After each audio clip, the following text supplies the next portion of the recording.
Everybody out there, I'm Pat Rooney. Today I'm gonna give you a little information. I got a 2015 Corvette that you seen a second ago.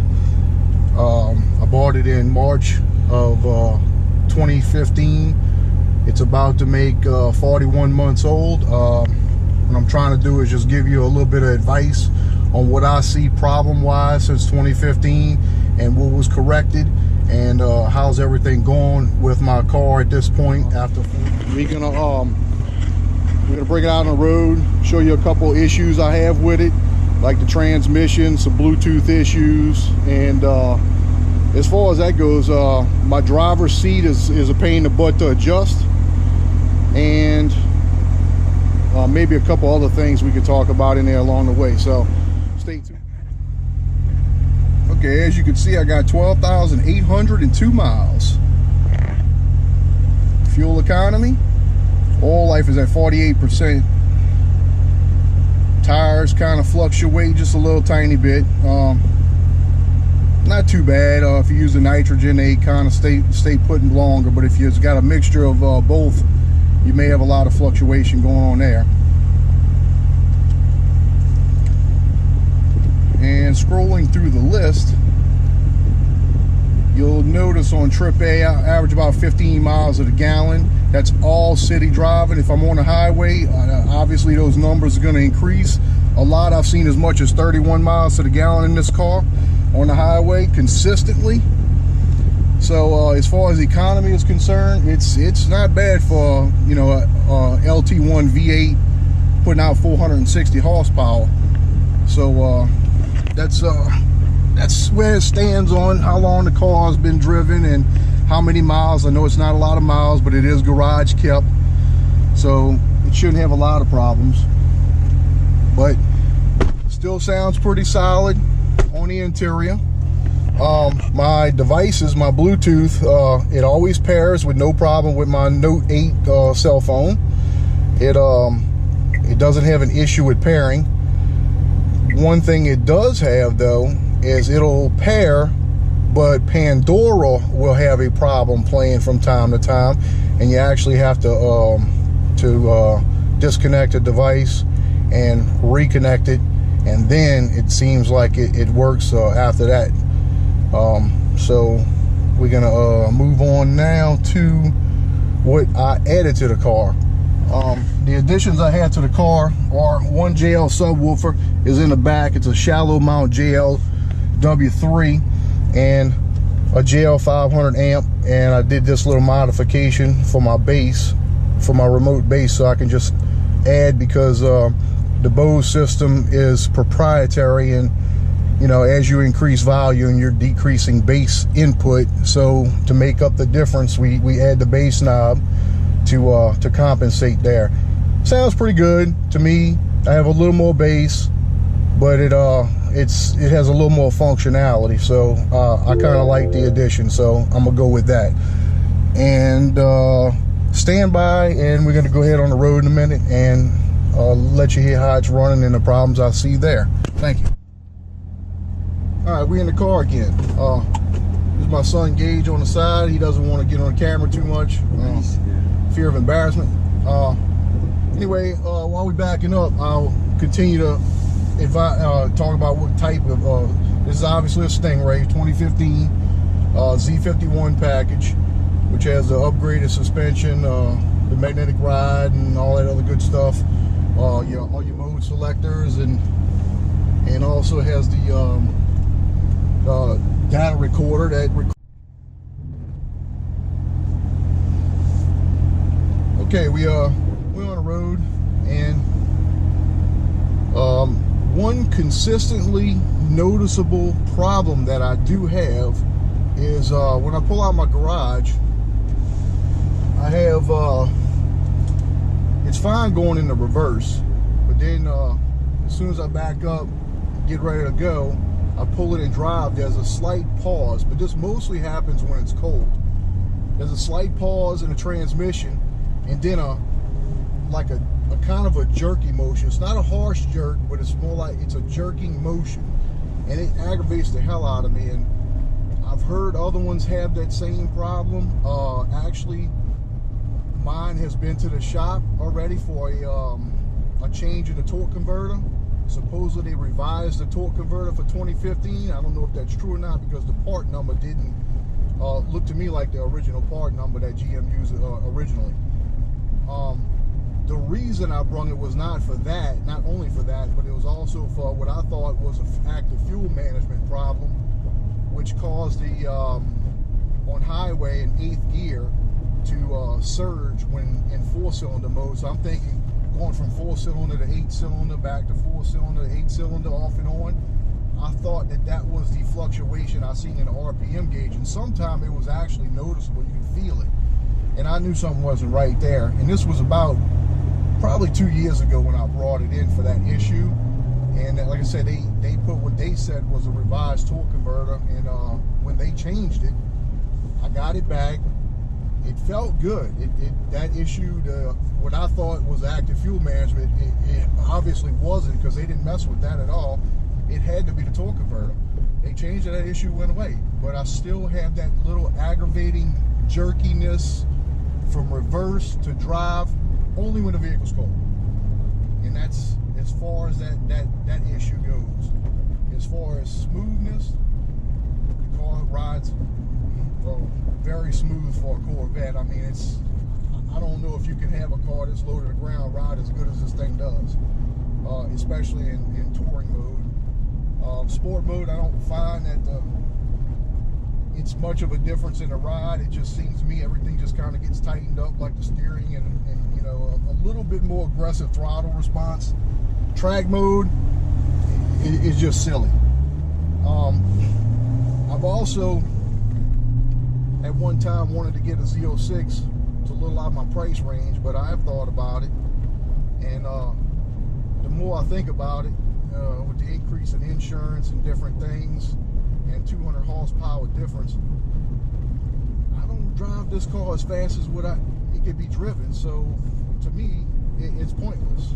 I know they say you're never gonna have enough horsepower, but guess what? I don't know that you need that much horsepower all the time, especially on the road, residential, you know, or even the highway. The car will go 100 and something miles an hour, 150, 160 plus. So I mean, that's all opinionated type stuff, and you know, that's a choice that anybody that wants to buy one of these has to make. It's very good fuel economy. I have very, very, very few rattles in the car, and if it is, it's probably your sunglasses or stuff you have loose change in your center console, or drinks in your drink holders, different things like that. That's where most of your squeakers comes from. The top of the car, when it's removed, believe it or not, it makes the car actually quieter. It doesn't make as much noise with the top off. I know that sounds kind of strange, but yeah, that's what I've noticed. Maybe that polycarbonate top gives it a little bit of a slight creakiness.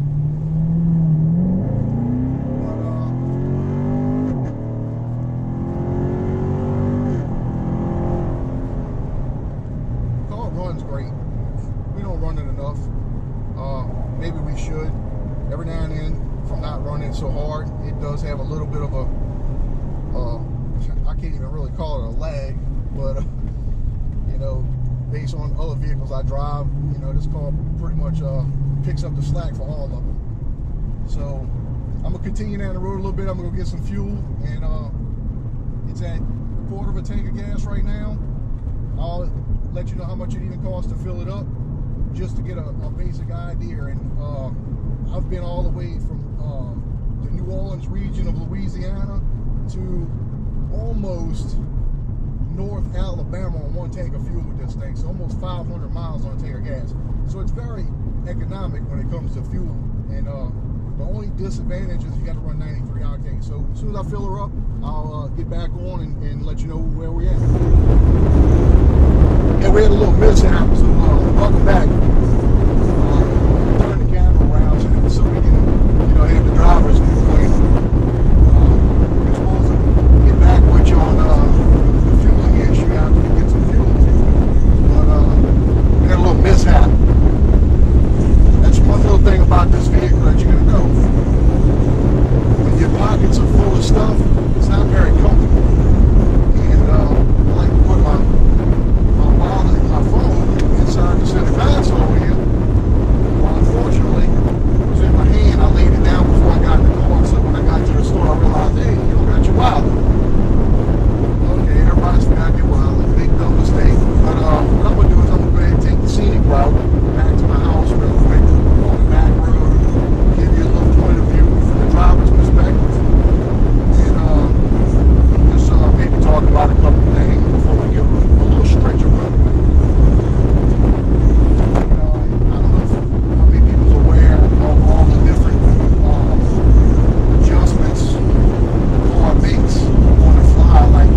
also in your vehicle.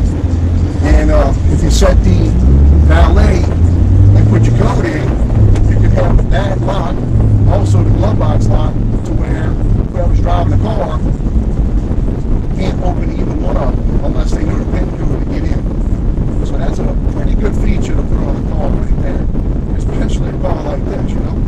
And go to this is your basic screen setup with your settings.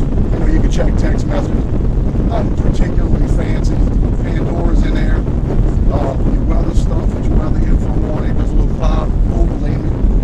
The PVR is an option that you can buy with the Z51 package.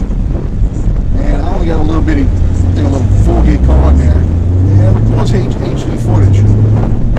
Obviously you can't watch it while you're driving, but it's very simple to use. Even if you're not using it for racing, because it gives you your steering angles, your throttle input, your braking input, and tries to give you a build-up of while you're driving, like on a racetrack. It gives you a build-up of what you're doing, and you can look at it and try to improve on those mechanics that you might not be doing very well with. And you can change it, like your steering angle, or you might be braking early going into a turn, or braking late going into a turn, accelerating early coming out of a turn, and it'll let you know, hey, look at, I'm in this turn, I'm on too much on my throttle. So that's something that kind of helps you out also. This is not easy to do. I just hit start recording, and it's recording right now. So everything going on in front of the car, it's easy. And it's overlaying the information. So it's going to show all of that. So when I get home, my wife asks me to look at the video. She's going to say, "Get dog in my car." It'll get you in trouble too. Right? Pretty cool little feature. Especially when you got somebody driving like a knucklehead and you want to get that license plate info. Yeah, it's pretty good for that.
might get froggy again.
Slow down.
GoPro, stop recording.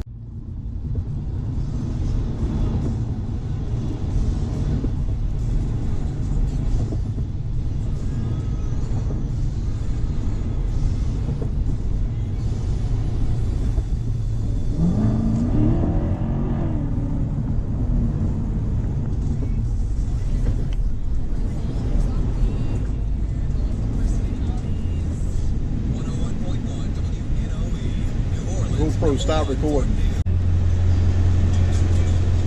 Alright, so we refueled, cost about $37 to fill up the car.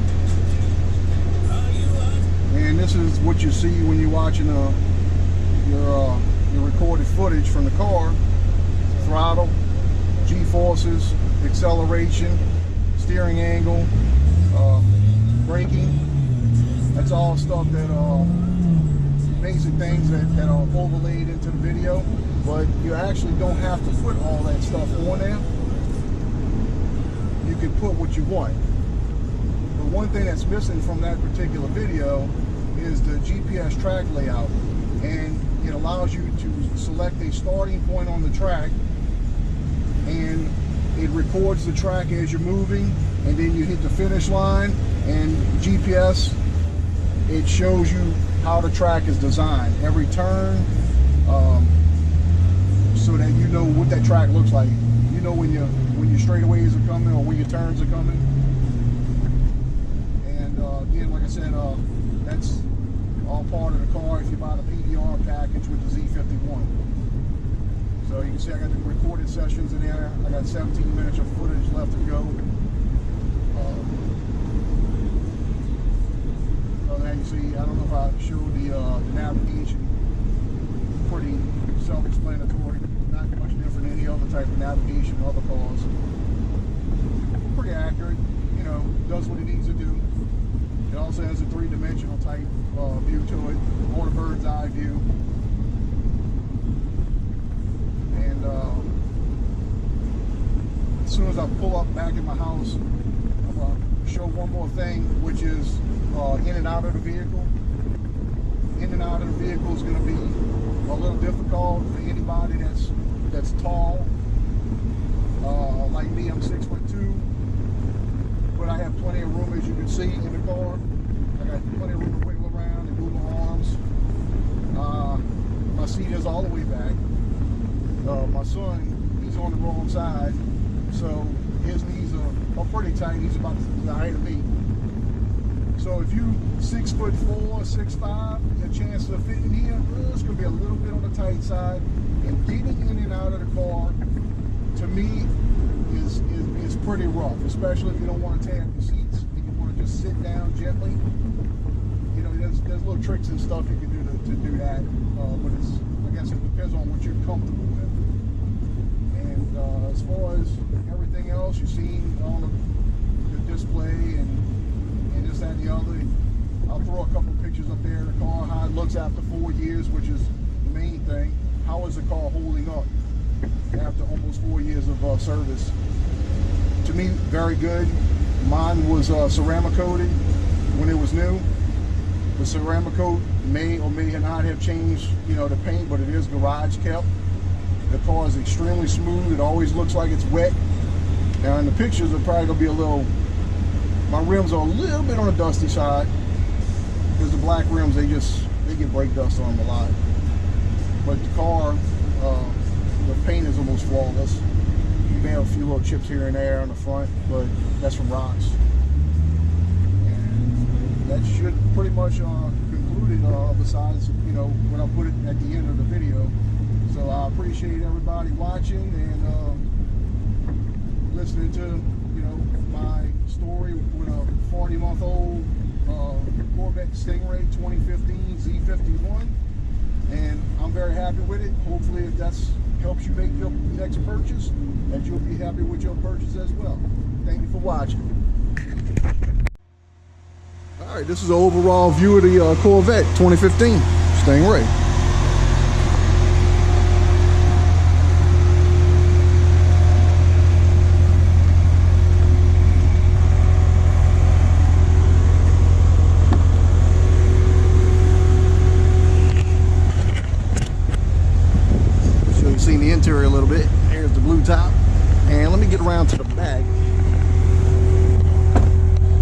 to show that little subwoofer I got in the back. Just minus the potato chips and whatnot. And here's a little JL shallow mount. And what I did was I took the Bose amplifier subwoofer completely out, and I installed the JL behind here. I can actually see the blue lights underneath the panel here. And I got hooked on here. Just ran it to one of my subwoofer things, put a pack on it, ran it to there. The battery's in the back right here up underneath the carpet, and that provided my power. It's probably one of the easiest installation jobs I ever did on a car.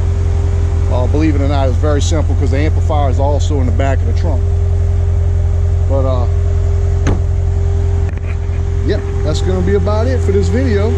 I appreciate you watching, and have a good one.